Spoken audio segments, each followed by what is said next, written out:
Sounds pretty amazing, doesn't it?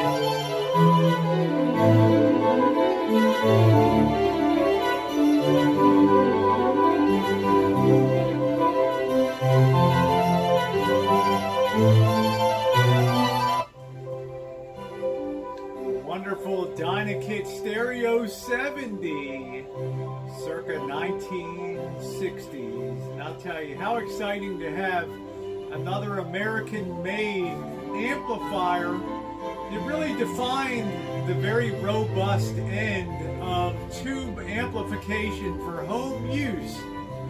This one had it all. 35 watts of power per channel. You could hook it up in series that you could get 70 watts out of a channel if you wanted to.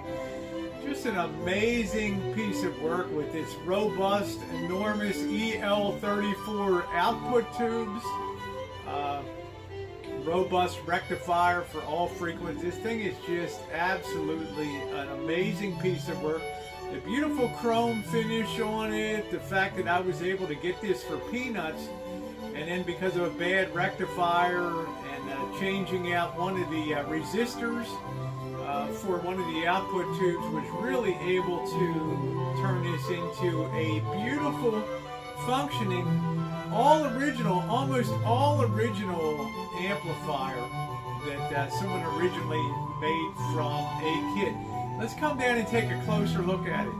I think you'll be able to hear me just fine on the Brandenburg Concerto playing in the background here.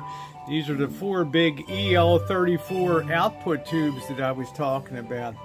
And boy, are they powerhouses of output. This thing could really fill a theater. We can see the control here for it. All original black caps. Now, I know some people in the community think that they are trashy, but for me, they're absolutely delightful. I'm not a part changer. I like things as original as possible, and this is about as original as it gets on the board here. I think that vintage audio develops a certain patina and a certain richness that comes from trying to keep things as original as possible. This is the Dynaco cage that goes on the outside of it. Reason being, this is highly dangerous. You would not have this today. This board, you're passing in excess of 400 volts around that board, and if you had a small child or somebody unwittingly put a hand on there out of curiosity, you have a good chance of electrocution or injury. So that cage is designed to keep fingers off of that cage. So, okay, keep fingers off of that board there. You can run a preamp through it. You have mono, stereo.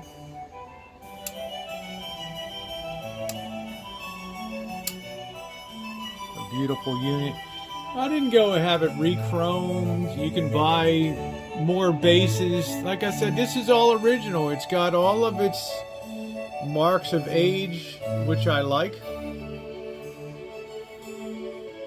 I don't like things that are all newy, and I like things that are absolutely original. Made as kit was put together, it was fabricated in Philadelphia, Pennsylvania, and then it would be shipped out to people at their homes to make this kit. And it is a powerhouse. To give you the idea of the volume.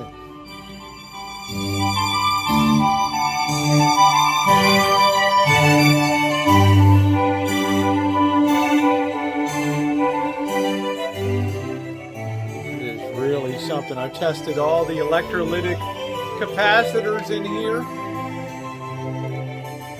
Like I said, I'm not one to just willy-nilly change out parts, okay? This is performing beautifully. And it's one of the things that I fight with people on message boards about. I value originality above all, and that's what I have with this kit. So let's have a little bit of a vintage audio listening experience. what I'm going to do is start in here in the workshop, put on a piece of music, then we'll dim the lights. The music piece will start in here and it will end on the fabled wall of sound, okay? We're going to be using the Zoom H1 recorder, which you can see featured in the beginning, and this does a beautiful job of recording stereo. Okay, so you'll be getting the real sound, and then I'll be going through and doing some cinematic touches for the video. Okay, lucky for us, the amount of freely available music to use on YouTube grows every day, and one of the backbones of the music that's available on YouTube is Kevin MacLeod, and he is a wonderful composer who has hundreds of songs in the YouTube catalog, and I consider it an honor to be able to use his music. One of the things I like about Kevin MacLeod and his music is that he can be all over the map. He can be powerful, he can be very subtle, he can be moving, he can be dramatic. And there's one particular song that I like. It's called Long Road Ahead by him. And you can actually, when you hear this song, it's quiet, but yet it's movingly powerful. It allows you to hear the quiet between the notes when it comes to putting the Dynaco Stereo set through its paces. This is very important. With a lot of modern and a lot of the more recent music, it's all hyper driven, and you really don't have a chance to appreciate the beauty of notes and passages when there is very little in the way of quiet time between notes and passages. As a result, the full effect of stereo music begins to be lost on especially this generation of people, to the point where music studios and music producers are almost at the point where they feel like mono sound should be brought back because, well, people don't need to have stereo sound anymore. It's a waste of money when it can be just done with mono, which is cheaper to produce. Well, I hope that day never comes. Like I say, the number of people that can really appreciate true music as it was written and produced in studios grows smaller and smaller as more things from concerts to even YouTube videos feature artists that are able to computer generate and produce things that they want to produce.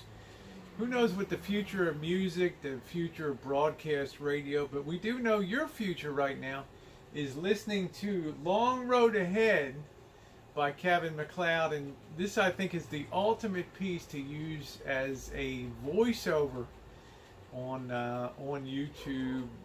You can imagine the great voice of, as one of my friends said, the voice of Morgan Freeman doing a voiceover for this. It is phenomenal. Well, let's get the Zoom H1 set up and let's get the recording. The lights will be on, the lights will be off for a bit, and we'll see you finally wrapping up on the wall of sound. Here it is, Long Way Home by Kevin MacLeod. I hope you enjoy it as much as I enjoyed restoring this wonderful Dynakit Stereo 70. Let's get to it.